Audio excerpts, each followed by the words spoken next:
전차, 헬기 잡는 보병 대한민국에서는 특이한 일도 아닙니다. K2 흑표, K9 자주포에 앞서 전 세계의 마음을 훔친 대한민국 보병의 활용 무기를 시청자분들의 요청으로 하나의 영상에 담았습니다. 러시아가 침공한 것이 우크라이나가 아니라 대한민국이었다면 3일 만에 서울이 함락당했을 것이다 라는 주장을 펼친 이들이 있습니다. 나름 근거도 있는데요. 그 이유는 바로 우리 보병의 대전차 화기가 턱없이 모자라기 때문입니다. 뿐만 아니라 우크라이나 전쟁으로 인해 보병이 사용하는 휴대용 대전차 화기의 중요성이 더욱 주목받고 있는데요. 3월 15일 군사 전문 외신 오릭스는 러시아와 우크라이나 주장과 별개로 인터넷에 업로드된 영상과 사진으로 양국의 손실을 분석했는데요. 그 결과 손망실에 명확하게 확인된 러시아군 장비의 집계량은 총 1292대로 우크라이나군의 343대보다 무려 4배나 넘는 압도적 손실을 입었습니다. 이는 정말 엄청난 격차인데요. 그런데 이 자료에서 러시아가 입은 피해의 절대 다수가 서방이 지원한 휴대용 대전차 미사일에서 나왔다는 보고가 있었습니다. 현재 우크라이나는 미국을 포함한 유럽으로부터 수만 발의 대전차 미사일을 지원받았습니다. 이 정도면 말 그대로 눈에 보이는 모든 차량을 날려버릴 수 있을 정도인데요. 우크라이나군은 이 대전차 미사일을 적극 활용해 러시아군의 전차들을 박살내고 있습니다. 그래서 이를 지켜본 국내에서도 휴대용 대전차 미사일의 효용성이 재조명받고 있는 상황입니다. 대전차 미사일을 이용하면 보병을 위협하는 대부분의 차량을 일격에 격파시킬 수 있기 때문인데요. 하지만 2022년 3월 현재를 기준으로 대한민국 육군의 보병용 대전차 화기는 터무니없이 낡았거나 그 수량이 부족한 것이 현실입니다. 특히 창급 부대인 보병부대 화력은 북한에 비교해도 매우 부족한데요. 북한군은 분대 2명의 RPG-7 사수를 두고 있으며 이를 소대 단위로 보면 6정, 중대 단위로 18정을 보유하고 있습니다. RPG의 처참한 명중률과 시대에 뒤떨어지는 성능을 생각하면 우리 기갑 부대의 심각한 위협은 아니지만 보병 간 교전에서 우리 보병을 위협하기에는 충분한 화력입니다. 심지어 북한은 러시아의 파괴 대전차 미사일을 역설계해 불새 미사일을 만드는 등 계속해서 아군 차량을 위협하고 있는데요. 반면 이에 맞서는 국군은 중대급 화기로 판저파우스트 3, M72 로우 등을 겨우 보유하고 있는 것이 현실입니다. 이 화기들은 사거리도 짧고 관통력이 낮은 데다가 생존성 보장이 어려워 문제가 되고 있었습니다. 그래서 우리 군은 이를 보완한 대전차 미사일 개발에 박차를 가했는데요. 이렇게 개발된 것이 바로 형궁입니다. 하지만 형궁의 치명적인 단점이 있습니다. 바로 너무 비싼 가격입니다. 때문에 형궁은 뛰어난 성능에도 불구하고 중대급 이하에는 보급되지 않아 여전히 반쪽짜리 무기라고 비판을 받는데요. 이 때문에 우리 군 당국은 부족한 중대급 화기를 교체하기 위해 대전차 로켓을 개발 중이지만 여전히 답보 상태에 머물러 있는 것이 현실입니다. 그렇다면 중대급 전투력 증가를 위해 어떤 무기를 도입해야 하는지 궁금해하실 텐데요. 그래서 준비했습니다. 오늘은 우크라이나 전쟁에서 활약 중인 대전차 미사일을 분석해 앞으로 한국의 대전차 무기가 추진할 방향에 대해 알아보겠습니다.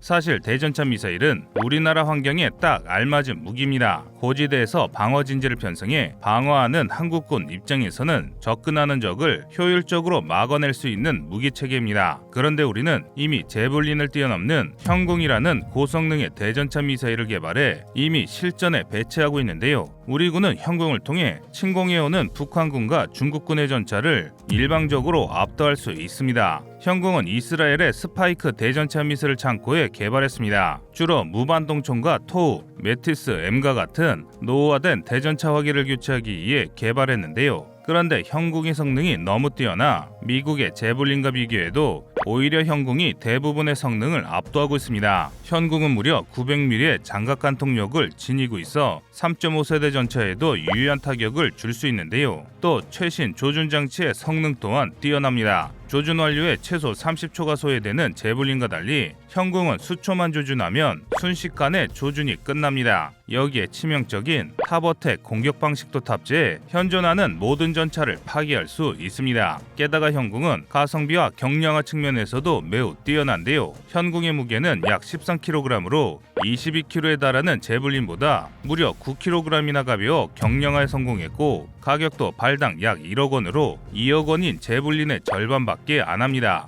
이처럼 현궁은 현존하는 휴대용 대전차 미사일의 끝판왕급이라고 해도 과언이 아닙니다. 하지만 현궁이 모두 완벽한 것은 아닙니다. 현궁의 사거리는 약 2.5km로 4km인 제블린에 비하면 다소 떨어집니다. 하지만 이는 충분히 극복 가능한 문제인데요. 제블린도 최초에는 2.5km였다가 개량을 통해 4km로 늘어난 만큼 현궁도 추가적인 개량을 통해 사거리를 늘릴 수 있기 때문입니다. 하지만 현궁에는 치명적인 문제가 있습니다. 바로 수량이 너무 적다는 것입니다. 현재 우리 보병 전력은 현궁 도입을 통해 대대급 화력은 강력해졌지만 중대급 이하에는 보급되지 않아 여전히 중대급 화력은 떨어진다는 것입니다. 그래서 이번 전쟁에서 화력죽인 엔노우와 같은 저가형 대전차 미사일을 개발해 중대급의 화력을 보충해야 한다고 주장했는데요. MBT LAW 일명 엔노우는 스웨덴 사부사에서 개발해낸 대전차 미사일로 최대 사거리 1km, 관통력은 500mm로 제블린과 현궁에 비한다면 다소 떨어지는 성능을 가졌습니다. 하지만 사부사는 압도적인 가성비로 문제를 해결하고 있는데요. 엔노우는 관통력과 사거리는 떨어지지만 대전차 미사일이 갖춰야 할 성능은 전부 갖추고 있습니다. 대표적인 예가 바로 예측 시선 조준기입니다. 일명 피로스라는 조준기인데요. 엔노우는 피로스를 통해 간단한 대전차 유도 능력을 보유하고 있고 유도된 미사일이 전차 상부에서 폭발해 전차를 일격에 격파시킬 수 있어 부족한 관통력을 보충합니다. 반면 한 발당 가격은 약 3천만 원으로 1억 원에 달하는 현궁의 3분의 1 수준으로 매우 저렴한 가격에 생산할 수 있고 또 사용 후 조준경까지 통째로 버리면 돼 운용 인원의 부담이 매우 적습니다. 게다가 직접 타격 모드를 선정해 적참호나 보병을 공격하는 것도 가능하고 무게도 12kg으로 보병이 휴대해서 사용하기에는 부담이 없습니다. 이렇게 훌륭한 무기다 보니 우크라이나 전쟁에서 제블린과 함께 러시아군 기갑 장비를 파괴하는 1등 공신이 되고 있는데요. 물론 엔노우도 단점이 없는 것은 아닙니다. 단순한 유도 기능 탓에 미사일 발사 후 표적이 회피기동하거나 속도를 바꾸면 빗나갈 확률이 높습니다. 그래서 이런 단점을 보완하기 위해 제블린과 함께 운용하는데요. 그러나 우리 군에는 제블린에 해당하는 현궁 미사일은 있으나 엔노우에 해당하는 보병용 대전차 화기가 전무합니다. 그래서 요즘 많은 이들이 엔노우에 대응하는 신형 대전차 로켓을 만들자고 주장합니다. 그런데 현 장국은 엔노우와 비슷한 무기를 개발하고 있었습니다. 우리 한국은 2014년부터 방산업체와 협력해 대전차 로켓을 개발하고 있었지만 우리 군이 요구하는 ROC 기준이 너무 까다로워 개발해진 적이 없는 상태였습니다. 군의 ROC에 따르면 관통력이 있으면서 펜저파우스트 3와 동일한 700mm급이어야 했습니다. 심지어 이는 반응장갑 파기 후 주장갑 평균 관통력 기준이었는데요. 이는 웬만한 대전차 미사일도 쉽게 달성하기 어려운 수준이었습니다. 하지만 군은 북한의 모든 전차를 격파할 수 있으려면 이 정도는 되어야 한다고 본 것입니다. 또 3회 발사 제한이 있는 펜저파우스트와 달리 재사용이 가능해야 했습니다. 심지어 이에 더해 비냉각식 열상 장비를 탑재하고 전차 공격 탄두와 벙커 타격 탄두의 동시 개발까지 추진했으며 무게는 10kg 안으로 주류했습니다. 그러면서 한 세트의 가격은 수백만 원 선으로 맞췄어야 했는데요. 이는 현 시점에서 보더라도 미국조차 달성할 수 없는 고스펙입니다. 그야말로 현실적으로 불가능한 스펙을 요구하다가 개발 시한도 놓쳐 중대급 화기의 재배치조차 못하고 있는 상태에 놓이게 된 것입니다. 반면 엔노우는 우리의 중대급 화기가 요구하는 사항을 전부 갖추고 있는데요. 중대 배치에도 부담이 없을 정도의 저렴함과 편리한 사용법, 그리고 사용 후 즉시 버려 운용자의 부담을 줄이는 설계로 가성비를 목적으로 개발됐습니다. 이는 우리 군도 반드시 충족해야 하는 사항인데요. 군사 전문가들은 과도한 ROC에 집착해 무기 도입을 늦출 바에는 요구 사항보다 성능이 낮더라도 전천후로 사용 가능한 대전차 로켓을 개발하는 것이 훨씬 이득이라고 지적하고 있습니다. 즉 저렴하고 괜찮은 성능의 로켓을 통해 전투력의 창끝이자 핵심인 보병의 화력을 더욱 향상시켜야 한다는 것이죠. 그만큼 현대전에서 보병용 대전차 화기의 중요성이 늘고 있다는 뜻이기도 한데요. 일례로 이번 우크라이나 전쟁은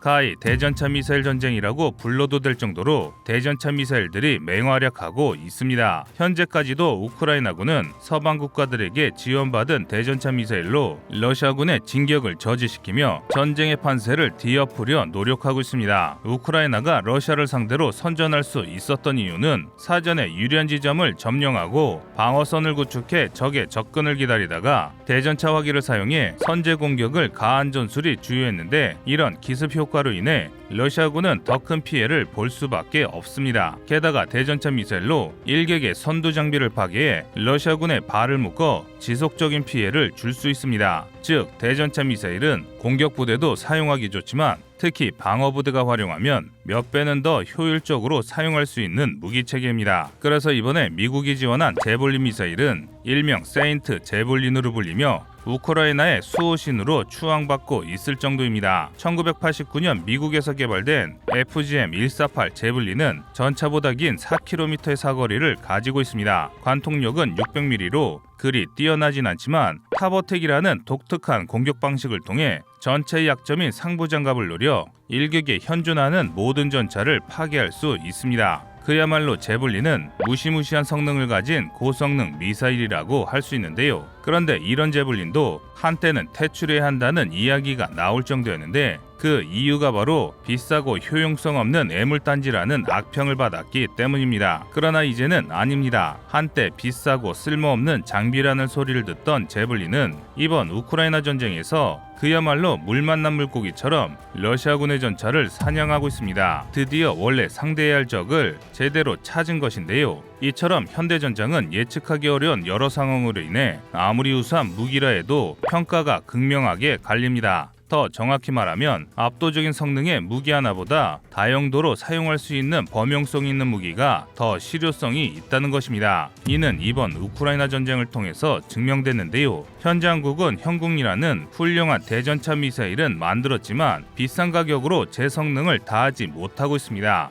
뿐만 아니라 더 우수한 휴대용 대전차 미사일을 만들겠다는 욕심을 부리다가 정작 중요한 중대급 화기의 개발이 지연되고 있습니다. 이런 결과는 분명 우리 군의 실책입니다. 하지만 다행히 우리는 우크라이나와 달리 저가형 대전차 미사일을 만들 수 있는 기술력을 이미 확보한 상태입니다. 지금 우크라이나 전쟁을 기원 삼아 현궁보다 뛰어나지 않더라도 즉시 사용이 가능하면서 저렴한 단가로 다량의 수량을 확보할 수 있는 중대급 대전차 화기를 배치하는 것이 더 중요할 수 있습니다.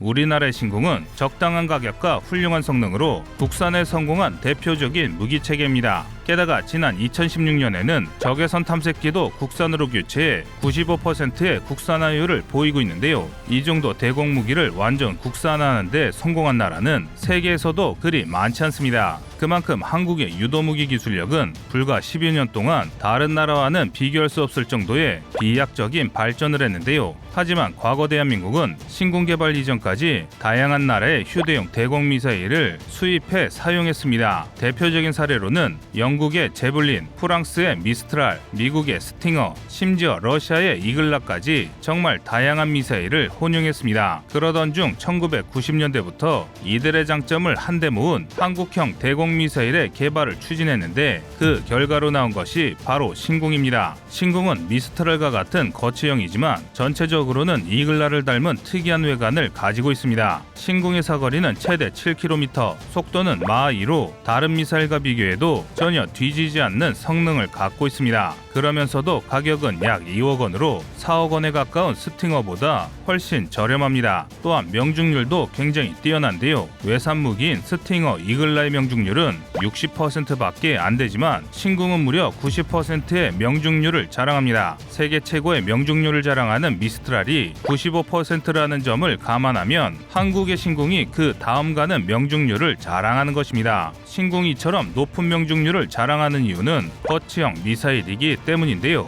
거치형이기 때문에 다른 미사일보다 휴대성과 기동성은 떨어지지만 대신 무기의 제약에서 상대적으로 자유로워 더 정밀한 조준경을 사용해 명중률이 뛰어납니다. 한국이 이처럼 기동성이 떨어지는 거치형으로 개발한 데는 그만한 이유가 있습니다. 바로 한국군의 방어적 특성과 알맞기 때문인데요. 한국은 북한과 중국의 공격을 방어해야 하는 특성상 진지에서 방어 임무를 수행할 확률이 매우 높습니다. 있습니다. 은폐된 진지에서 접근하는 적 항공기를 요격하면 되기 때문에 다른 나라들의 대공미사일과 달리 기동성이 아니라 정확성을 택한 것입니다. 하지만 이런 신공도 성능에 문제가 있다는 지적이 나와 크게 논란이 됐었는데요. 지난 2021년 10월 12일 국방위원회 감사자료에 따르면 2018년부터 3년간 신궁 유도탄 사격 결과 85발 중 20발이 사격에 실패했다는 보고가 국회에 올라왔습니다. 무려 발사체의 24%가 실패한 것인데요. 국방위원회는 발사 실패의 원인으로 유도탄의 노후화를 지적했습니다. 사격에 실패한 유도탄은 제재 후 10년이 지나 노후화가 심각하다는 것인데요. 실제로 첨단 미사일들은 사용 기간이 한정되어 있는 만큼 노후화로 인한 오발 사고의 가능성이 크다고 전문가들은 분석했습니다. 이런 자세한 사항을 몰랐던 우리 국민들은 대한민국의 방공망이 없는 것이나 마찬가지 아니냐며 비난의 목소리를 높였는데요.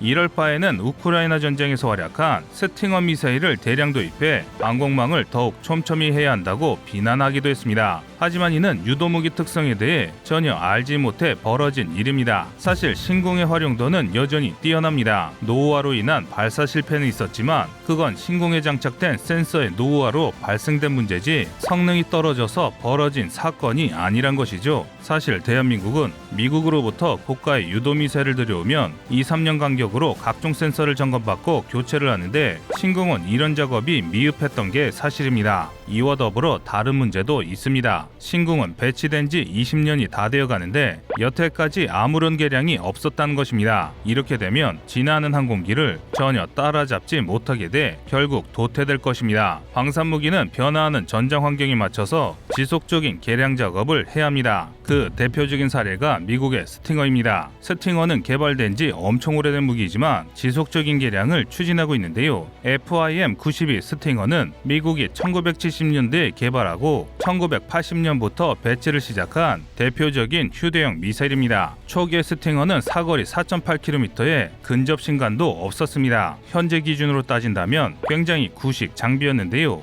하지만 1955년 UAV가 대두되자 소형 항공기도 추적 가능한 FIM-92E RMP 블록1을 시작으로 근접 신간 탄두, 내부 부속을 교체한 FIM-92 J형까지 상황에 맞게 개량하고 있습니다. 그래서 현재 우크라이나 전쟁에서도 스팅어는 우크라이나군의 이글라 미사일과 함께 러시아 항공기를 계속 괴롭히며 전투기를 격추시키는 전과를 올리고 있는데요. 그런데 여기서 특이한 점은 스팅어는 휴대용 미사일이라는 점입니다. 통상적으로 휴대용 미사일은 기본적으로 휴대성을 위해 성능을 많이 희생시킵니다. 스팅어와 이글라 모두 명중률이 60%에 불과해 표면적으로 보기에는 항공기에 큰 위협이 안 되는 것처럼 보입니다. 하지만 그럼에도 불구하고 공격 헬기는 물론 전투기까지도 격추해 자신의 성능이 여전히 위협적임을 증명했는데요. 이런 현상을 분석한 군사 전문가들은 부족한 기능을 지속적인 개량으로 보완했기 때문에 시대가 변하더라도 사용이 가능했다고 분석했습니다. 즉 지속적인 개량은 무기의 사용을 위해 반드시 필요하다는 뜻인데요. 이렇게 적극적으로 개량해서 사용하는 자세는 우리나라도 반드시 벤치마킹해서 적용해야 하는데 그런데 국군 장비는 개발 후 후속 지원 및 추가 개량이 미흡하다는 비판을 자주 받습니다. 그 대표적인 사례가 바로 K2 소총입니다.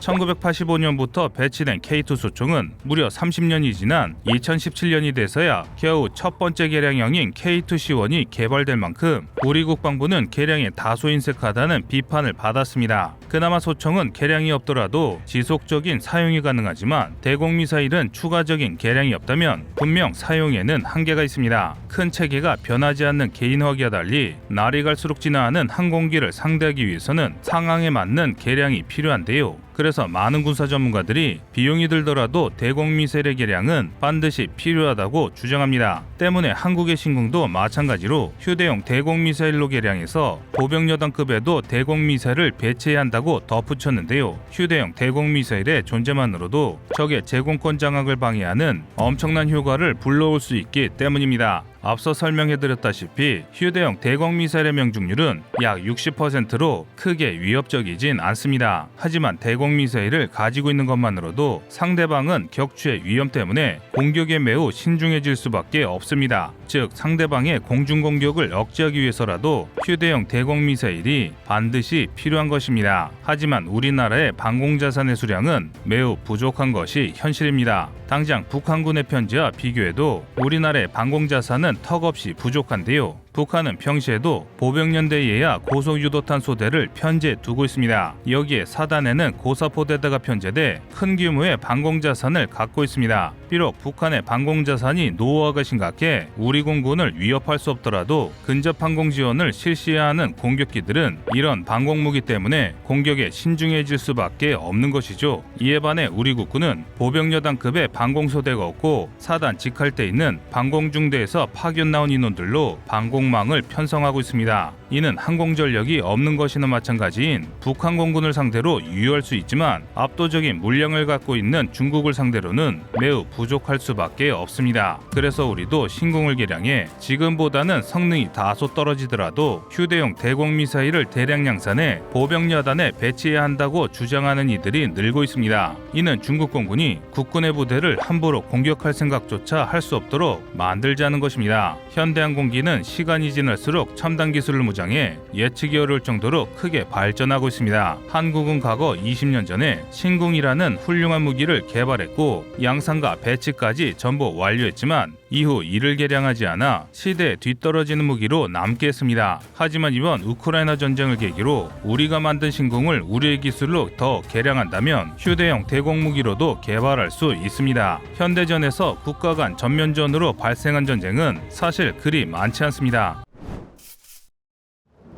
현대전에서 시가전은 선택이 아닌 필수입니다. 당장 육군만 봐도 대만 침공을 목적으로 시가전 전력을 확충 중입니다. 그 중에서도 96A식 전차와 04식 장갑차를 이용한 시가전 모의 전투 훈련을 진행하는 등 중국군은 시가전 준비에 한창입니다. 두 무기의 스펙을 보면 중국이 얼마나 시가전에 집중 중인지 알 수 있는데요. 먼저 96A식 전차는 미국의 M1 에이브람스와 러시아의 T-72에 맞서기 위해 개발된 96식 전차에 장갑과 능동방어 체계를 더해 방어력을 더욱 끌어올린 전차인데요. 전장 3.3m, 전폭 3.5m의 차체에 GPT-98 125mm 주포를 장착한 덕에 공격력도 상당합니다. 또한 부무장으로 7.62mm 기관총과 12.7mm 방공기관총을 더한 전차라 시가전에서 발생할 수 있는 적의 대전차 화기 기습에 효과적으로 대응할 수 있습니다. 그리고 04식 장갑차는 중국군의 주력 장갑차로서 전장 7.1m이며 2.7m의 차체로 3명의 승무원을 제외하고도 한 번에 7명의 보병을 수송할 수 있습니다. 또한 러시아의 BMP-3를 기반으로 한 만큼 2A70 100mm 저하포와 GPT-99 30mm 기관포를 주무장으로 탑재하여 대인 전투에 있어 상당한 화력을 보여주는데요. 이 정도면 중국의 대만 침공은 단지 시기의 문제일 뿐이지 확정된 상황이나 다름없습니다. 심지어 중국은 자신들의 선전 매체 CCTV를 통해서 대만 침공 시가전의 모의 훈련을 공개하기도 했습니다.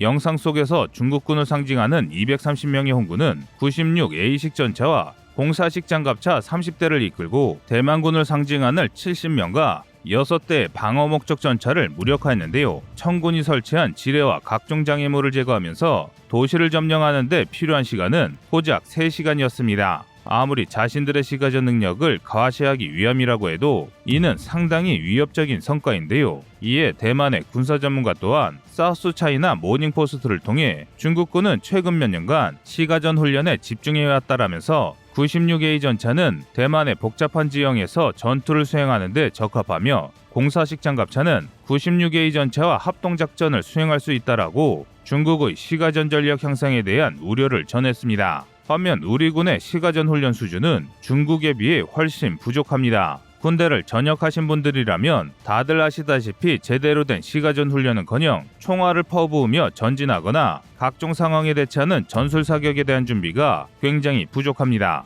뿐만 아니라 아직도 많은 장병이 X반도나 탄띠 같은 구형 보병 장구를 사용합니다. 따라서 현재 상황이 개선되지 않는다면 대한민국 보병은 우리가 무시하던 짝퉁 중국 보병에게 패할 수도 있습니다. 이는 정말 생각하기도 싫은 끔찍한 일입니다. 이 때문에 우리 군이 변혁을 시작했습니다. 최근 우리 군은 빠르게 변화 중입니다. 얼마 전 육군 특수전학교는 특전사부사관의 사격훈련 영상을 공개했는데요. 그런데 훈련에 돌입하는 특전부사관의 총기가 무엇인가 이상했습니다. 바로 사격훈련에 장병을 불편하게 했던 탄피바지가 사라진 것입니다. 사실 탄피바지는 탄피를 잃어버리지 않게 하는 장비로 실전적인 훈련을 방해하는 애물단지였습니다. 이 때문에 우리의 실전 훈련이 늘지 않게 하는 주요 원인이기도 했습니다. 게다가 전투사격훈련의 특이한 점은 또 있습니다. 훈련을 시작한 부사관이 사로에서 가만히 표적을 향해 총알을 발사하는 것이 아니라 기동 간 사격을 실시하고 지형지물을 활용한 장애물 사격과 손을 바꿔가며 사격하는 전환 사격까지 실시했습니다.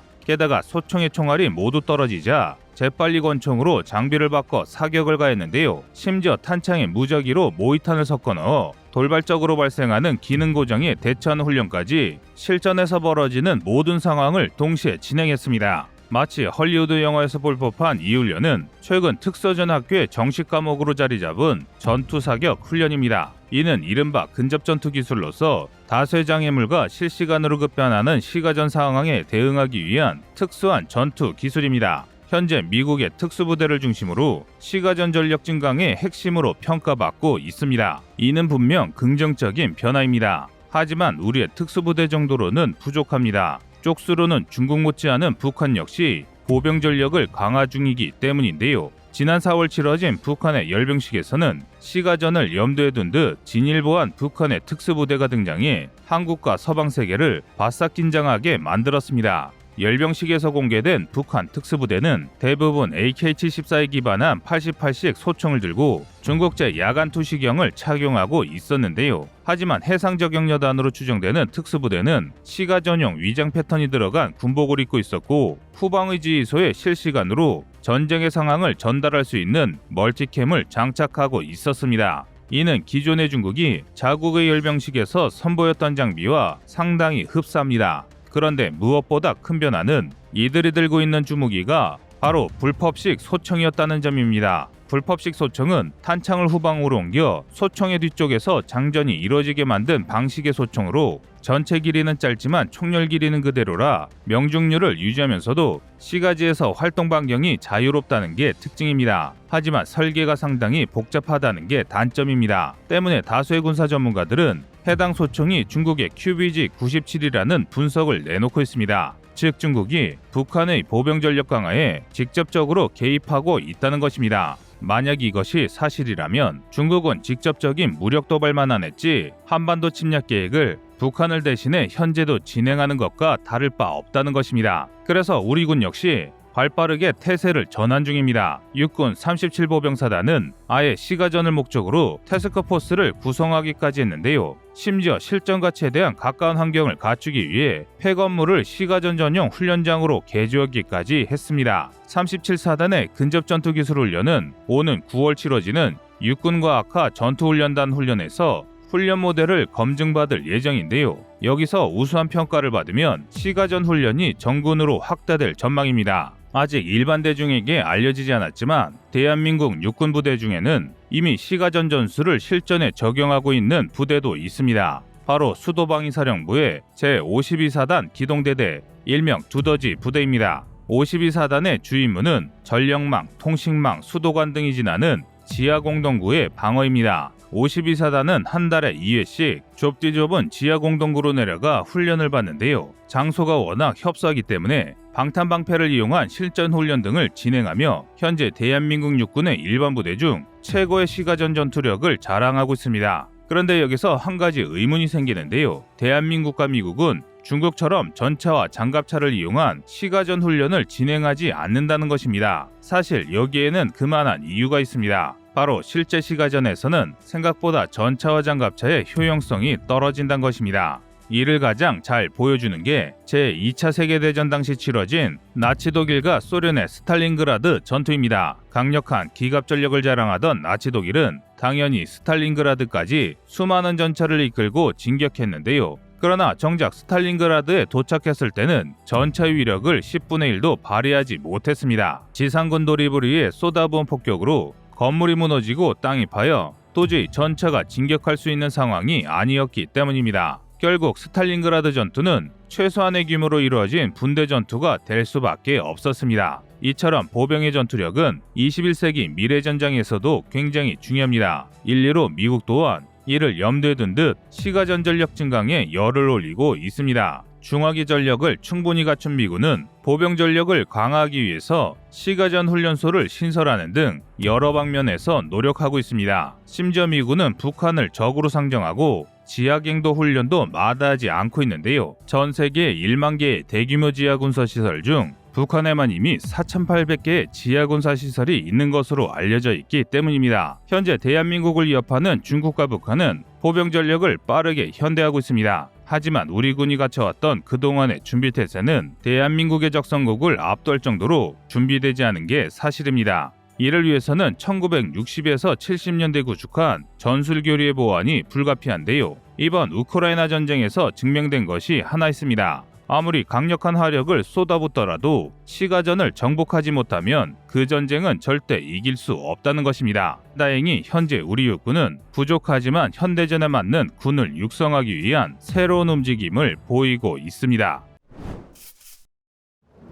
대한민국의 AS-21 레드백 보병 전투차가 호주의 랜드 400 페이지 3 사업에서 독일의 KF-41 링스함과 붙은 지 어느덧 수년이 지났습니다. 처음에는 한국이 만든 무기가 아무리 좋아도 어떻게 독일을 이기냐는 비아냥을 들었으나 시간이 지날수록 점차 유리해지는 레드백 장갑차를 보며 많은 우리 국민들이 레드백 장갑차의 호주 수출을 응원했습니다. 그러나 요새는 반응이 뜨뜻미지근합니다. 우선 올해에는 반드시 나온다던 최종 결과가 아직 나오지 않았습니다. 오히려 지난 5월 16일 호주 정부가 사이버 보안 등 다른 국방 분야에서 예산을 확대하기 위해 랜드 400 사업 예산을 삭감할 수 있다는 마른 하늘의 날벼락 같은 보도가 나왔습니다. 그것도 한두 대도 아니고 무려 100여 대를 감축한다는 이야기였습니다. 이 때문에 국내에서는 어느 순간부터 레드백에 대해 이야기하는 이들이 사라졌고 한국이 아무리 무기를 잘 만들어봐야 한계가 뻔하다는 자조 섞인 이야기도 많이 나왔습니다. 그런데 그 사이 대사건이 일어났습니다.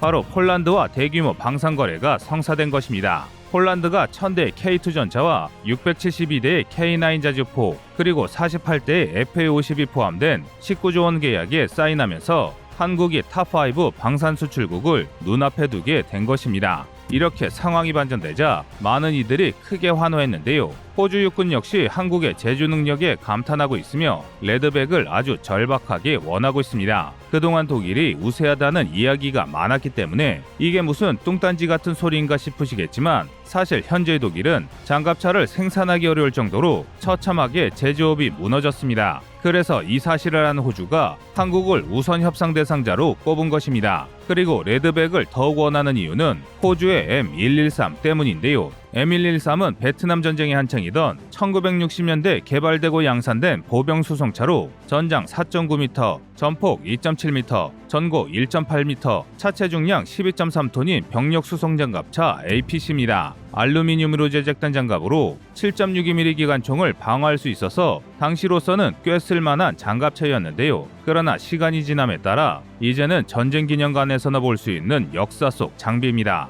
그런데 충격적이게도 호주군에서는 아직 이 장비가 현역입니다. 그 이유는 오랜 평화로 인해 꾸준히 군비를 줄였기 때문인데요. 사실 호주가 군대를 강화하기 시작한 것은 그리 오래되지 않았습니다. 특수부대 위주로 군을 운용하면서 평화유지군 같이 외교적인 활동에 쓸 전력만 정비하며 전면전에 쓸 장비들에 투자하지 않은 것입니다. 그런데 상황이 바뀌었습니다. 2010년대부터 시진핑 주석이 집권한 중국이 갑자기 1대1론이 전략 외교니 떠들며 태평양의 평화를 깨버린 것입니다. 이에 따라 호주는 부랴부랴 재군비가 시작됐고 M113 장갑차를 기관포탄을 맞고 적 전차도 공격할 수 있는 고성능 보병 전투차로 교체하는 랜드 400 계획이 시작됐습니다. 하지만 아직도 M113을 전량 퇴역시키지 못했습니다. 사실 호주는 랜드 400의 사업을 굉장히 중요하게 생각하고 있으며 레드백 장갑차 도입에 굉장히 우호적입니다. 그 이유는 이번 폴란드 사태로 독일의 낮은 생산력이 드러난 덕이 매우 큽니다. 독일 현지 뉴스에 따르면 최근 호주와 독일 정상이 만나 이야기하는 자리에서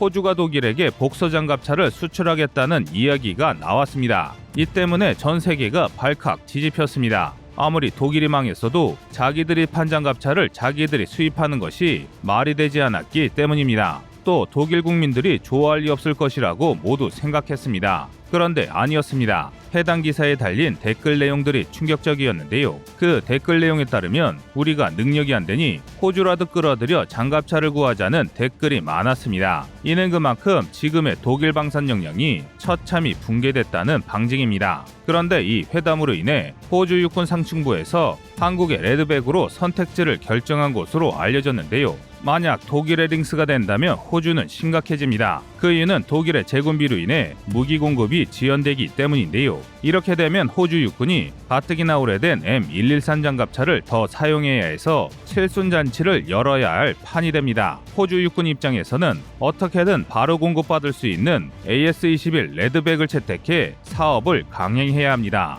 여기에 대해 이번 우크라이나 전쟁으로 호주는 우크라이나에 수십여 대의 장갑차와 장갑 차량을 지원했습니다. 앞으로도 추가 지원하는 것을 검토 중인 상황인데 이를 고려할 때 호주가 레드백을 도입하는 것은 사실상 기정사실이라 보는 게 맞습니다. 이 때문에 대한민국의 차기 장갑차 사업에 탄력이 붙었습니다. 대한민국은 1980년대부터 M113보다 우수한 국산 K100 장갑차를 대량 생산했습니다. 그래서 2020년 현재도 국군의 발을 책임지는 장갑차 중 상당수가 바로 이 K200입니다. K806, 808, 100호 장갑차, K151 현마, 중형 표준 차량 등 신형 차량이 속속들이 등장하고 있고 일성기계화 여단에는 K21 보병 전투차가 배치되어 있으나 현마 100호는 약하고 K21은 수가 너무 적습니다. 이 때문에 육군의 병력 수송 장갑차를 최신 보병 전투차로 교체하는 사업을 추진해야 한다는 목소리가 커지고 있습니다. 이에 따라 K21을 레드백 사양으로 개량한 K21 강화형, AS-21 레드백 장갑차의 직도입, AS-21 레드백 개발에서 얻은 기술을 바탕으로 한 차세대 보병 전투차 개발 등 다양한 안건이 논의 중인데요. 그런데 갑자기 호주의 차기 장갑차 사업에 한국의 레드백이 우선 협상 대상자로 떠오르면서 우리의 사업에도 긍정적인 영향을 끼치게 된 것입니다. 그런데 이것도 각기 장단점이 명확합니다. 그래서 현재 가장 매력적인 선택지는 레드백 직도입으로 알려져 있습니다. 호주가 레드백을 생산할 때 한국 역시 레드백을 생산하자는 것인데요. 이렇게 되면 규모의 경제를 통해 레드백의 도입 단가를 낮추고 생산량을 늘려 국군의 현대화를 크게 앞당길 수 있습니다. 또 이 과정에서 준비된 실적을 바탕으로 미국이 수천 대의 M2 브래들리 장갑차를 교체하기에 추진 중인 54조 원 규모의 OMFV 사업에 내세우기도 좋습니다. 반면 일각에서는 레드백보다 나은 장갑차를 만들자는 주장도 있습니다. 이들은 우리의 역량이라면 레드백을 뛰어넘는 궁극의 장갑차를 만들 수 있으니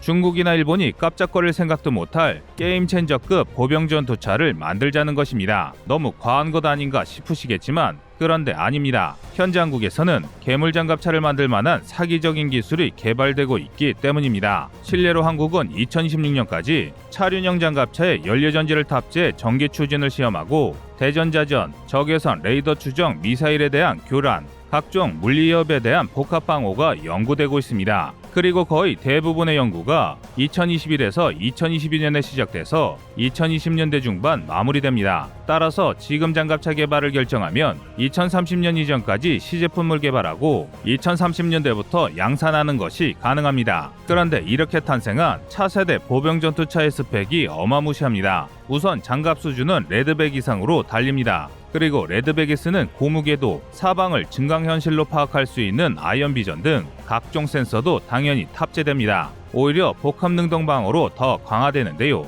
먼저 레드백에 탑재되는 아이언피스트를 국산하기 위해 아이언피스트가 사용하는 전방집 속 파편탄두 DIME 체계의 개발이 한창입니다. 그것도 그냥 미사일만 막는 게 아니라 배 폭탄이나 드론이 발사한 공대지 미사일 혹은 드론 그 자체를 파괴하기 위해 하드킬 체계의 고각을 높이고 무인기에 대한 제밍 능력까지 포함됩니다. 즉 장갑차가 비행기나 드론이 쏜 미사일까지 막게 되는 것이죠. 하지만 이런 제밍만으로는 제블린이나 현군 같은 적외석 추적 기능과 상부 공격 능력을 갖춘 대전차 미사일을 상대하기 어렵습니다. 그래서 기존 기갑 차량에서는 황동 같은 다양한 소재를 활용해 적외선, 과시광선, 레이더를 복합 차단하는 다영역 연막탄을 썼습니다. 그러나 연막탄은 바람이 많이 불거나 비가 많이 오면 효과가 떨어집니다. 그래서 항공기에서 미사일을 교란하기 위해 사용하는 지향성 적외선 방해 장치 더컴을 탑재할 계획인데요. 관계자에 따르면 수리온에 탑재된 더컴만으로도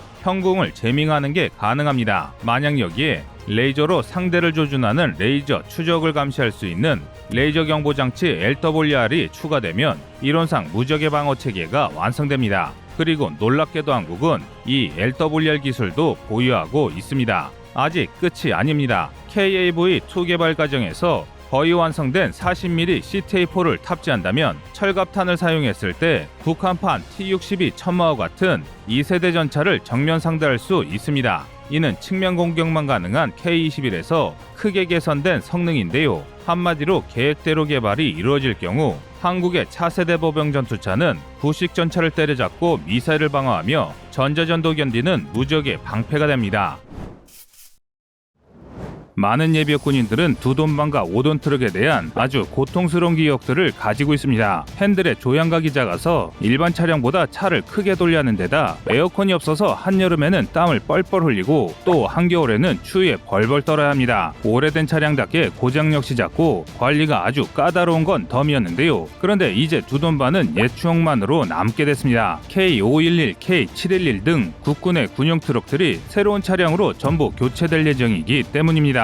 육군은 기아자동차와 계약해 2019년부터 177억 원의 예산을 투입해 중형 표준 차량의 표준 플랫폼을 개발하고 2024년부터 생산 및 배치를 목표로 하고 있습니다. 예상 생산량은 최대 14,000대로 현재까지 군이 보유하고 있는 2톤반 1만여 대를 전부 교체하고도 남는 물량입니다. 이 정도 수량이면 동시에 물자 3만 톤 혹은 병사 25만 명을 한 번에 이동할 수 있는 물량의 트럭을 교체하는 역대급 규모인데요. 그런데 의아한 것이 장비를 아끼다 못해 사골처럼 우려먹던 국군이 왜 갑자기 신형 트럭 교체 사업을 진행하고 있는 것일까요? 그 이유는 병역 자원 감소 때문입니다. 지속적으로 문제되고 있는 인구 저하에 따른 병력 부족을 부족 개편과 장비 최신화로 극복하기 위해 신형 트럭을 도입하는 것입니다. 2톤반 60 트럭으로 불리는 2.5톤 트럭은 1945년 해방 이후 일명 재무시로 불리는 GMC의 G508 2.5톤 트럭을 도입한 것이 그 시작입니다. 1960년대에는 재무시와 도요타에서 만든 J630 트럭을 혼용해 사용하다 1966년부터 M602 트럭을 도입했는데요. 60 트럭이라는 말이 이때 생겨났습니다. 이후 1969년에 미국으로부터 M35 계열 트럭을 도입 사용하다가 1970년대부터 M35 트럭의 후계로 국산 K511의 생산을 시작했습니다. K511은 아시아 자동차에서 M35A2 트럭을 기초로 개발해서 1978년부터 생산을 시작한 트럭입니다. M35에서 많은 점을 참조했기 때문에 외형을 살펴보시면 M35와 아주 비슷한데요. 횟수로 무려 40년이 넘는 세월 동안 국군의 주력 트럭으로 운용 중입니다. 군에서 K511은 주로 병력 수송이나 화물, 105mm 견인포의 견인 임무에 주로 사용되는데요. 아직까지도 약 1만 3천 대가 넘는 차량이 운용 중입니다. 하지만 1970년대부터 40년을 넘게 사용하면서 장비의 노후화에 따른 문제가 속출됐습니다. 이 때문에 지난 2003년 대대적인 개선 작업을 통해 성능을 강화했는데요. 이 덕에 수출에 성공하기도 했습니다. 필리핀의 630대에 K511, K711 개선판을 판매하는 성과를 올렸습니다. 그러나 구식 차량의 한계는 명확했습니다. 아무리 개량을 하더라도 미래 전쟁에 맞는 성능 재원을 끌어올린 데는 태생적인 문제가 많았습니다. 그래서 국내 유일의 군용 차량 제작 기업인 기아자동차와 하나가 맞붙어 채택된 것이 기아자동차의 중형 표준 차량인데요. 이번에 도입될 K511은 상용 차량보다 두꺼운 철판을 이용해 차량을 설계했으며 경사 60%의 전후진 등판 능력과 약간의 도속 능력을 보유했습니다. 뿐만 아니라 전자전 방어가 가능한 EMI 차단 설계와 간단한 정비를 위한 주요 차량과 부품 호환 등이 장점인데요. 주요 성능으로는 전자식 6단 변속기 채용과 전륜 구동을 갖췄습니다. 또 에어컨과 후방 카메라 같은 일반 상용 트럭에도 탑재되는 사양을 그대로 옮겨왔는데요. 이외에도 타이어 공기압 자동 조절 장치 등을 장비해 도로 상황에 맞는 타이어 공기압 조절이 가능해 주행 주행 능력이 향상되었습니다. 또 최신 엔진을 탑재해서 엔진 출력이 280마력이나 되는데요. 이는 기존 160마력이던 K511 대비 거의 2배 가깝게 성능이 향상된 것이죠. 그런데 강력한 신형 차량으로 교체되는 것은 K511만이 아닙니다. 5톤 트럭이라 불리던 5톤 군용 트럭 K71 역시 교체되는데요. 2.5톤 트럭이 군의 마당발이었다면 5톤 트럭은 군의 짐꾼입니다. 국군이 처음 5톤 트럭을 운영한 것은 1950년대부터 미군의 지원으로 G509, G510, G116부터입니다. 이 차량들은 1966년까지 사용되다 이후 1960년대부터 M54와 M809로 교체됐습니다. 지금 군이 사용하는 K711은 K511처럼 1970년대 이 트럭을 기반으로 만들어졌는데요. 5톤 트럭은 주로 포병이나 공병부대에서 많이 사용 중입니다. 포병에서는 155mm 견인포의 견인과 155mm 포탄의 탄약과 장약을 적재하는 탄약차로 많이 운영하고, 공병에서는 파생형인 K713 덤프트럭이나 K713 트랙터를 주력으로 사용하고 있는데요. 이 K711 역시 지난 2003년 개선 작업을 통해 기존보다 성능이 향상되었으며 전시 사용이라는 특수성을 고려해 요소수 없이도 운전이 가능하도록 했습니다. 이 덕에 지난 요소수 대란에서도 문제없이 사용할 수 있었는데요. 하지만 그래봤자 K711 역시 사용한 지 40년이 넘은 구닥다리입니다. 그래서 K711도 6x6 바퀴를 사용하는 5톤 트럭형 중형 표준 차량으로 교체됩니다. 5톤급 중형 표준 차량은 280마력 엔진을 사용하는 K711보다 훨씬 강력한 330마력 엔진을 사용해 기동성을 극대화했습니다. 뿐만 아니라 5톤 차량에는 장갑킷을 얹은 중형 전술 차량도 함께 개발했는데요. 중형 전술 차량은 소총탄에 대한 방어력을 제공할 수 있습니다. 또 원격 사격 통제체계인 RCWS를 탑재해서 기관총 사수의 생존성을 보장할 수 있습니다. 한 대 전술 차량에 후방좌석 14명, 운전석 4명 같이 총 18명이 탑승할 수 있는데요. 즉, 2대의 차량이면 1개 소대를 탑승해서 이동할 수 있게 되는 것입니다. 이를 통해 우리 육군은 차량을 이용해 신속히 기동하는 완벽한 기계화 군대로 거듭납니다. 이렇게 되면 더 이상 발로 움직이는 행군에만 의존하는 군대가 아닌 것입니다. 하지만 일각에서는 중형 전술 차량 도입에 심각한 문제가 있다고 주장하고 있습니다. 각종 화기의 화력과 정확성이 크게 늘어난 현대전장에서 살아남기에는 생존성이 심각하게 떨어진다는 것인데요. 기관 총탄 이상의 탄이나 파편을 보호할 수도 없고 상부장갑이 없이 노출되어 있어 포병의 사격을 맞으면 치명적일 것이라는 것이 그들의 의견입니다. 또 이런 차량으로 시가지를 이동하다 기습을 당하면 내부에 탑승한 인원이 전멸할 것이라고 주장하고 있는데요. 그래서 차라리 이런 전술 차량을 운용할 바에는 K808 같은 차륜형 장갑차를 더 생산하거나 러시아의 카마즈 타이푼과 같은 생존성이 높은 전술 차량을 별도로 개발해야 한다는 의견이 힘을 얻고 있습니다. 그러나 이는 하나는 알아도 둘은 모르는 생각입니다. K808이나 타이푼 같은 차량의 방어력이 좋은 것은 사실이나 두 장비와 중형 전술 차량의 개발 목적은 완전히 다릅니다. K808은 전방 지역의 야지에서 신속 전개나 수색 및 정찰 임무를 담당하고, 타이푼은 중앙아시아 계열지에서 사용을 목적으로 한 차량입니다. 즉, K808과 타이푼은 직접 적과 교전을 상정하고 있는 차량이기 때문에 강한 방어력을 필요로 하게 된 차량입니다. 또 그만큼 비쌉니다. 현재 타이푼을 운용하는 러시아군도 전군을 타이푼으로 무장시키지는 못했습니다. 결정적으로 한국의 중형 전술 차량은 기본적으로 적과 직접적인 교전을 하는 차량이 아닙니다. 대량 생산을 통해 보병 전력의 기동성을 향상시키는 게 주목적이지, 여기에 병사를 태워 적들과 교전을 목적으로 개발되는 차량이 아니란 것이죠. 즉, 이 차량의 방어력은 도로에 상기한 파편이나 돌조각 등 전장에서 부상을 입힐 수 있는 자잘한 위협을 막아주거나 게릴라와 같은 경보병 가져오 시 소화기탄을 막아주는 정도면 충분하다는 것입니다. 오히려 전시의 포탄 등에 의해 도로가 파괴되어 도로에 구멍이 파이거나 각종 포탄 파편과 돌조각 등이 굴러다니는 상황에서 안정적으로 기동할 수 있는 기동성을 확보하는 것이 더 중요합니다. 이 때문에 중형 표준 차량은 전장에서 당연히 선봉에 나설 일도 없습니다. 우리의 전술 교류에도 시가전에는 K808 장갑차가 먼저 시가지에 대한 수색 정찰을 실시하고 안전이 확보된 뒤에야 중형 전술 차량이 병력을 수송할 예정입니다. 즉, 앞서 말한 차량들과 중형 전술 차량은 운용 목적이 다르다는 것입니다. 모든 무기의 상세 제원을 극한까지 끌어올린다면 분명 성능 좋은 무기가 되겠지만 문제는 가격이 터무니없이 높아집니다. 이렇게 되면 도입 수량이 적어지고 제대로 된 역할을 하지 못합니다. 그래서 전장 상황에 맞는 무기 체계가 투입되어야 최대 효율을 끌어낼 수 있습니다. 있습니다. 한때 우리나라는 수송 트럭의 개발에 인색하다는 비난을 들을 정도로 군용 트럭에 대해서 관심을 갖지 않았습니다. 최근에 군용 트럭의 중요성을 깨닫고 우리나라 환경에 맞는 전술 차량을 개발했는데요. 이와 함께 이번에 도입될 중형 표준 차량은 우리의 미래 전장을 책임질 국군 장병들을 더 안전하고 신속하게 움직여줄 이동 수단으로 자리매김할 것입니다. 여러분의 생각은 어떠신가요? 시청자님의 의견을 댓글로 남겨주시기 바랍니다. 여러분의 좋은 의견이 좋은 영상을 만드는데 많은 힘이 됩니다. 이상 꺼리튜브였습니다.